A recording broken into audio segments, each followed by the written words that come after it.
Tim David has quickly evolved into one of the leading players in short format cricket in the space of only a year. This largely unknown batting all-rounder has completely transformed his game as a player throughout the white ball circuit worldwide. Tim was born in Singapore before moving to Australia in the late 90s.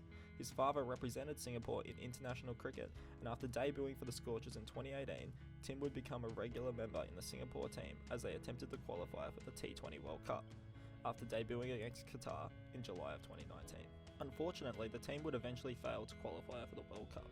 David returned to Australia for BBL 09 but struggled to become a regular in the Scorchers side, only managing 73 runs at 14.6 from 6 innings. However, he would strike at 140, something that would become key to his game going forward. It would be in BBL 10 with the Hurricanes that David would begin his dramatic rise in T20 cricket. In the tournament, David played every match for Hobart, scoring a blistering 279 runs while still striking at an incredible 153.3. The power of David's hitting would emerge as his major strength as he looked incredibly strong down the ground and through the cow corner. He sits back deep in the crease and looks to get under the Yorkers of pace bowlers and disposes them over long on.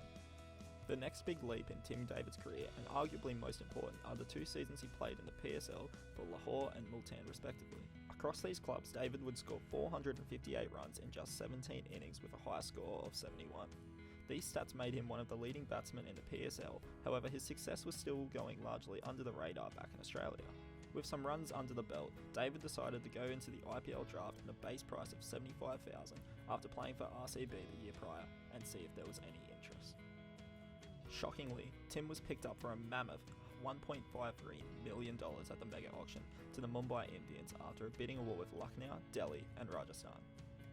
He was the highest paid Aussie player, outselling a host of Australian international stars, including Warner, Hazelwood, Marsh, and even captain Pat Cummins. However, despite this and the struggles of Mumbai early in the tournament, David only ended up playing 8 games for the franchise. Despite this, he scored 186 runs at an average of 37.2 and played a key role in consolation wins for the team late in the tournament.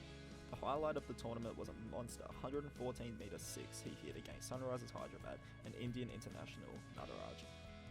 So, after this red hot form, should David be expecting a call up to the Australian team? Absolutely. Right now, he is the middle order expert the T20 side has been craving for years. The question becomes now, who makes way? The logical option would be Matthew Wade, who traditionally bats at the top of the order, but batted in the middle out of necessity during the last World Cup. However, he has still gone on to get some consolation runs late in the IPL.